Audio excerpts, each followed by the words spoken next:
Hello, hello, and welcome to Heal Your Heart, Heal Your Body with Marina Crispy. Today is episode 24 and day 17 of 50 days of 50 podcasts in 60 days. So today we're going to talk about life. I don't know if any of you or some of you may know the story of Job in the Bible, right? How Job lost everything but his house. He got sick.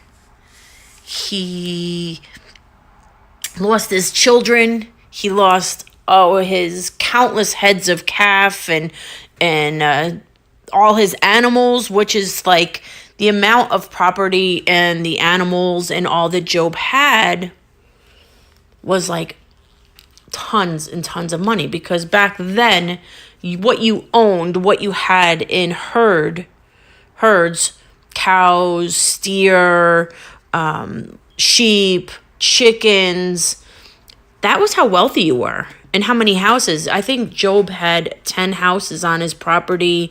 He had, if I'm not mistaken, I believe he had 10 children. And there was a call on his life saying the devil wanted to see, God said you couldn't touch Job,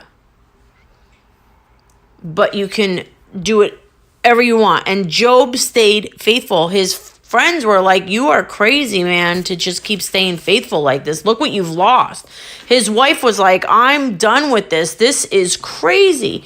Now, if you know the story, how many of you could be as faithful to God as Job was? I mean, he had boils on himself. I mean, he was skinny, but he wouldn't give up, right? He wouldn't give up. So some days I'm like, I feel like Job, right? If you walk through a lot of stuff in your life, be it recovery, mental illness, suicide, the loss of possessions, the loss of money, the loss of family, just loss in general, like a great amount of it in a segment of your life, you start to get weary, right? You get weary. I've been there. You get weary and you're like, really, God? Really? Now, do we walk away from him? I have in a moment in my time, and my life got worse in the amount of time that I walked away from him. Did I stay true to him? To my best ability, to our best ability, when that anger, that bitterness, that frustration creeps in, sometimes that ugly comes out of us, right? So I'm going to go to Job 22, 21 through 23. Submit to God and be at peace with him. In this way, prosperity will come to you. Accept instruction from his mouth and lay up his words in your heart. If you return to the Almighty, you will be restored. How awesome is that? How amazing is that? When we submit ourselves through whatever it is that we're walking through, whatever we have been through, what people are speaking into our mind now, if you're moving into a business on your own, if you're doing things out of the norm and you're hearing a lot of chatter from people, like constantly saying, oh, you probably shouldn't be doing that, or we don't do that, that's not what we do, you'll be better off working for a company, you'll get benefits, this, that, you're not strong enough for that, how do you expect you to do that? It could go on and on and on, because you're always going to have naysayers in your life. And I really hate to say this, but a lot of times those naysayers are the closest people to you. Your family, your close friends, those people that you typically keep close to you. Now, is it because they really think you can't do it? Is it because They're afraid what might happen if you do it. When I shared that I was going to go into ministry, I was like scared to death. Number one, what are people going to think? What are they going to think of me? Are they going to change towards me? Yes, they changed towards me because they didn't want to behave like their normal self in front of me. They didn't invite me to certain places. Like, why would I want to go out to dinner or maybe have a drink? I mean, God didn't say you can't have wine. Jesus made water into wine. At the wedding, they gave their best wine at the end, correct? So drinking a glass of wine is not a sin. Overindulging on a regular basis, yeah, because it gets you in trouble or stuff starts to happen to you, then that's a problem. Having a glass of wine is not a problem. So people just think because that's how they are raised in church when the rules are made by mankind, right? And they're not looking in the word, the true word, this living word, the text that God left us with. I mean, I'm not a drinker, but if I want a glass of wine, I'm going to have one. That's it. It's not a sin. So people did treat me differently. People said to me, you are crazy. You Jesus lover, this and that. And I knew that stuff was going to come. But I knew where it was going to come from. Family. My closest friends. In this walk, I feel alone by myself. My husband's been very supportive, right on there. I heard through the grapevine that my son talks about my podcast and what I'm doing. But others sort of don't reach out if I don't reach out to them. It's all okay. In the beginning, I will tell you it's hard as hell. It's hard as hell. But you might be walking through that now. You're doing something different, so you're losing people in your life because they don't get it. They don't understand you. They think you're crazy. As I was called Jesus lover. Now, is that a bad thing? No. But people get fearful in that because they get wrapped up in the religion of it. Right? So they get fearful. And when they get fearful, what do? They retreat. They push away. They don't learn about it. They go away from it. So when I've walked through a lot of things in my life, when I walked through the loss of my mother-in-law, I had people not approach me because like, how did they bring up that this woman took her life? How do they talk about it? Because it's taboo, right? When my son was rehabbing, people just, I was in the muck alone with him, fighting my own crap. Like, what kind of parent was I? How come I didn't see this? Where have I been? How come my job was so important? I was chefing in the city with, I was a private chef in New York City at that time. I did travel the country with my son and his band. I was around them. How come I couldn't see it? Was I that stupid? Was I that self-absorbed? But I didn't have that support to go and share it with them. People actually thought I was crazy because I was traveling with my son and his band. They needed a guardian. Well, hire one. Well, I'll just go. Hey, didn't matter if I hired one or if I went myself. Stuff still happened. Right? So there was a time when I was told that I couldn't have all that I had. So I started giving it away. Giving it away because then people might like me. They might not be intimidated by what I have. Even though I wasn't throwing it in people's face, but where I live, people could see everything that we do. Or because we're sort of not an eyesore, but our home sticks out in the area that it is. So you go down to the corner store to get a gallon of milk. Oh, I see you're doing XYZ at your house. Must be nice. Oh, is the butler on today? I didn't come from that. And I tried in my life where my boys hated telling their friends where they lived because of the comments that came out of their friends' mouths. So I gave it away. I gave stuff away so I didn't have to look like I had all this, right? Loss of self, loss of what you have, loss of who you are, because of fear of how people are talking about you, fear of how people perceived you. Even though you had lived in that house on the hill, didn't mean I was any different than anybody else, because anybody who came to my house was always welcomed with open arms. You ate here if you needed a bed to sleep in. You slept here if you needed something to eat. I fed you. If you needed clothes, you had clothes. Whatever you needed, my door was always open, and there was never judgment and never any questions asked. Because I thought I was doing God's work. But was I doing God's work for God, or was I doing God's work for me? That was a whole learning process too, right?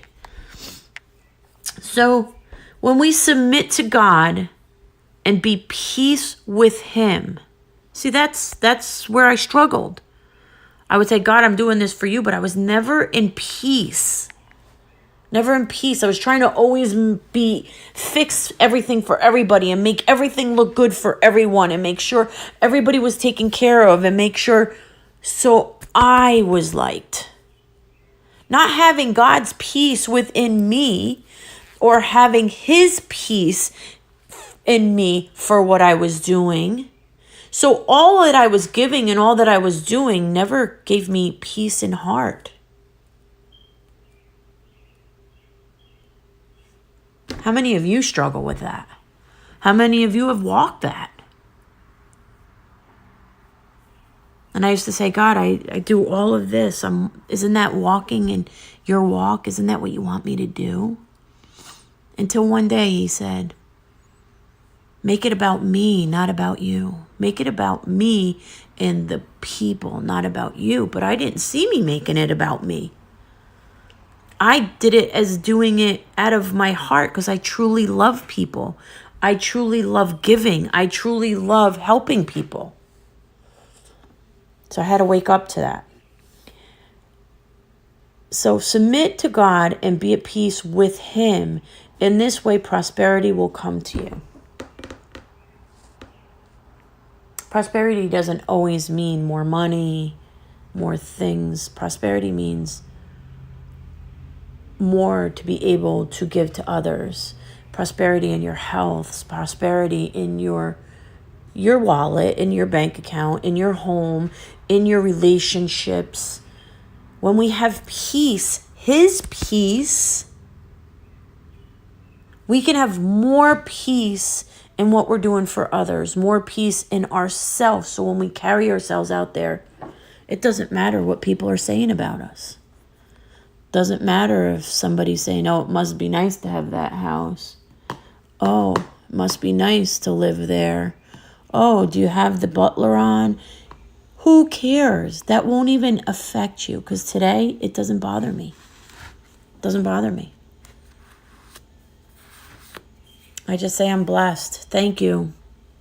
Nope, no butler. I still clean the toilets. I still make the food. I still serve everybody. No maid, no butlers. I still do the laundry. It was just a blessing God gave us that we received this home. But I didn't look at it that way. Right? So what do you have in your life? Or what have you done in your life where to get people to like you, you change? Or you do so much that you give yourself away? Even though you're a believer. So even though you were a believer, but you were more worried about what people were saying about you, so you were trying to make things good or get rid of or be over giving so they wouldn't talk about you anymore, so they would still love you, so they would still like you. Have you done that? Do you know people have done it? So accept instruction from his mouth and lay up his words in your heart. So instructions from his mouth to me was like, stop. Walk in my walk. Walk with me in you. Treat people as I treat people. Don't overextend yourself and give up who you are to make somebody like you, because that doesn't matter. What matters is what I, your Father in heaven, thinks of you and what you think of you. Doesn't matter what your family thinks. It doesn't matter what your friends think. It doesn't matter what the people at the corner store thinks. It doesn't matter. But how many of us get so stuck in what everybody thinks about us that we completely lose who we are and whose child we are? I did. I'm sure I'm not alone out there. So I had to hear that and listen to his word. Listen to it at night when I slept and just take it in and take it into my heart and keep it in my heart, knowing that my Father loved me no matter what anybody was saying about me. He knew my heart. He knew my intentions. He knew me before I knew me. He knew me before my mother knew me. He knew me before my friends knew me. That's the person who I needed to be. That's the person who we need to be with him. And I know it's hard because, your family, your best friends, maybe it's your spouse, maybe it's your children, maybe it's your coworkers. Whoever it is, their opinions doesn't matter. The only opinion is what our Father in heaven has about us and who we think we are in him. That's what matters. Once we get that in our mind and in our heart, everything starts to change. This is the way prosperity will come into you. In your relationships, in your health, in your finances, in the way you carry yourself. It all begins to change. If you return to the Almighty, you will be restored. The restoration is that life in you again, that finding out who you are, that loving you the way he loves you, loving you no matter what anybody is saying about you. And I know how much it hurts. I have cried myself to sleep, worrying about what people thought about me, worrying about what people have said. I hadn't gone to a party or an event because, so-and-so is going to be talking about me. Or, that was over in the corner will probably have something to say about me. I isolated myself. For what reason? Do their opinions really matter? Does their opinion really going to matter when Steve Jobs said that he was going to start his company? Or Mark Zuckerberg said, I'm going to start this social media company called Facebook. People probably laughed at him. Yeah, right. You think that's going to take off? Now look what he created. How much do you think the Wilbur and Orville Smith, when they were going to start the airplane, them creating, if you remember from school, the black and white videotape of them like making these wings that broke off, and they continued to work at it, and people thought they were crazy. And now we fly all day long, 24/7, right? It's not a big deal. You get on a plane and you go. Who would have thought? But they were made fun of. They were talked about. Did you ever notice when somebody gets a level up, there's whispering behind them by the people that supposedly love them the most? Their opinions don't matter. The opinions that matter is what God has told you and called you to do, and you following through on it. That's what matters. Right? So those are the things that matter. And when you return to the Almighty, you will be restored. You will be restored to that person that He wanted you to be. Right?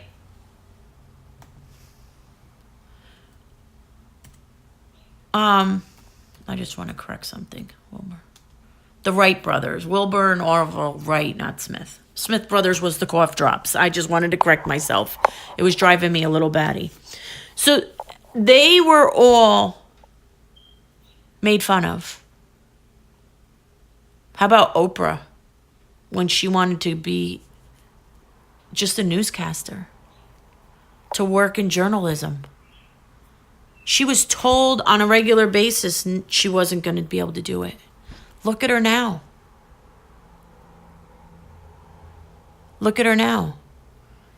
So we have to step out of who we are. And I know, friends, it's hard. Just step out of who we are and step into who He created us to be. Step into who He gave us the gifting to be, who He created us to be. What He put on your heart, what it is that He's calling you to do. That's what matters. Is that you serve Him with kindness, with love. And that's how you treat everyone who disses you. And I know it's hard because sometimes I'd love to just get into some people's faces, but that's not who Jesus would want us to be. That's not how He would want us to react. That was the old me, where I would be like defensive, where I would get aggravated, I would curse. That was the old me, because I was protecting me, or I would say, look at all that I did for them, and this is what I get. How many of you have said that? This is how I get return from them through this. I think we're all guilty of that, correct? So I challenge you guys today to read and meditate on Job 22, 21 through 23. Submit to God and be at peace with Him. In this way, prosperity will come to you. Accept instruction from His mouth and lay upon His words in your heart. If you return to the Almighty, you will be restored. Run back to Him with open arms. Run back to Him. Hear what He says about you. Hear how He tells you how much He loves you. Hear how He tells you that everything that He has given to you. You are rich. You are abundant. Everything you touch will prosper. You are the head, not the tail. You are on top, not the bottom. You are the lender, not the borrower. You are worthy of all of His promises. You are worthy of all of it. I know some days it's hard to think about that, or where you're saying, really? I don't see that reflection in my bank book. Really? I don't see that reflection in my health report. Really? That's where we cancel it out. We need to wake up in the morning and tell ourselves, I am healed to perfect perfection. I am the head, not the tail. I am on top, not the bottom. I am the lender, not the borrower. Anything I touch prospers. And invite God in when you're doing that. Say, Holy Spirit, fill me up. Hear my words and speak that over you. Ask God to be present in your business. Ask God to go to work with you. Ask God to ride in the car with you. Ask God to be in every part of your life. Ask Him to join the health plan that you're on. Ask Him to give you the strength and the will to lower the cholesterol, to lower your weight, to get your sugar in order, to fix your hormones. He said, ask in true belief and you shall receive.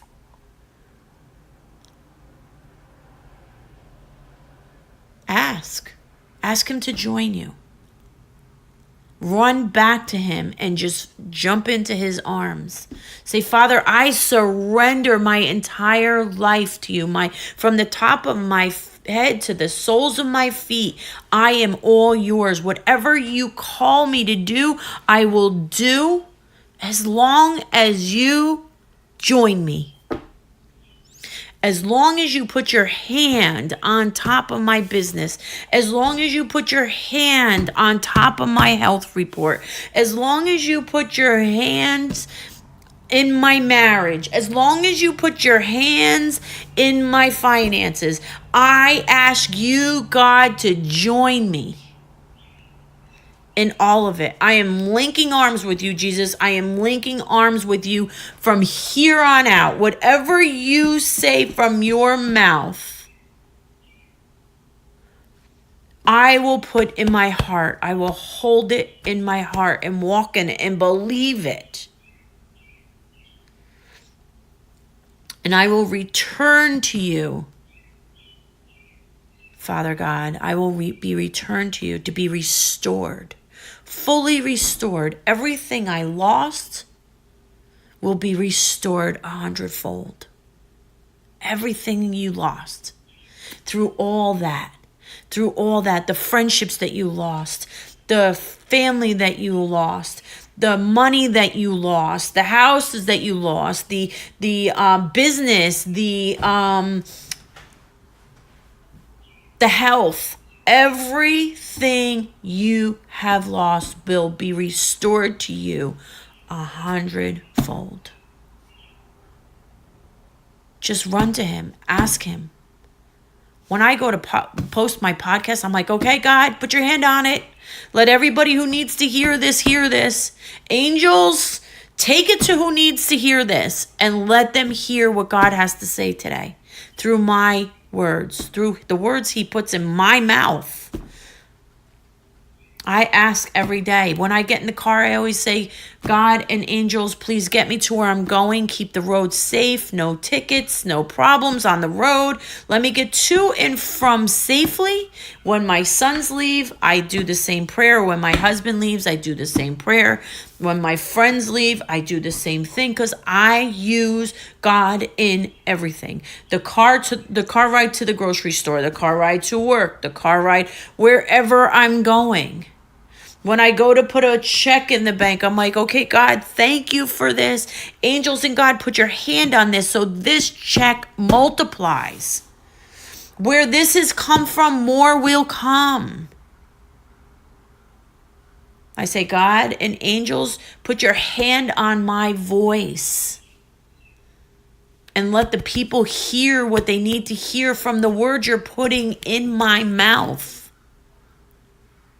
Ask him for everything. Ask him to put his hand in everything.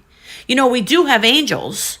And our angels are here for a reason. They're not supposed to be sitting. If any of you remember the Philadelphia cream cheese commercial where they were all sitting on their puffy clouds, putting the Philadelphia cream cheese on their bagel. That's not what our angels want. They want to do the work that God called them to do for us. Hearken them. Ask them. God and angels, please go with me on this trip. Please go to the doctor. Please make sure that the doctor's report has changed to the better. Ask them to be in every part of your life. Ask them to go to school with your kids. If your children are graduating right now, because that's going on, and they're heading off to either their first real job or they're heading off to college, ask him, Father God and angels, please go with them. Keep them safe. Go to every class with them. Go and keep them wherever they're going. And pray that. Ask them. Have them be every part of your life and your day.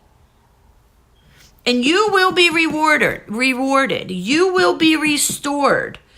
In this way, prosperity will come to you. Prosperity of health, prosperity of wealth, prosperity of relationship, prosperity in your life. So meditate on that today, friends. Job 22, 21 through 23.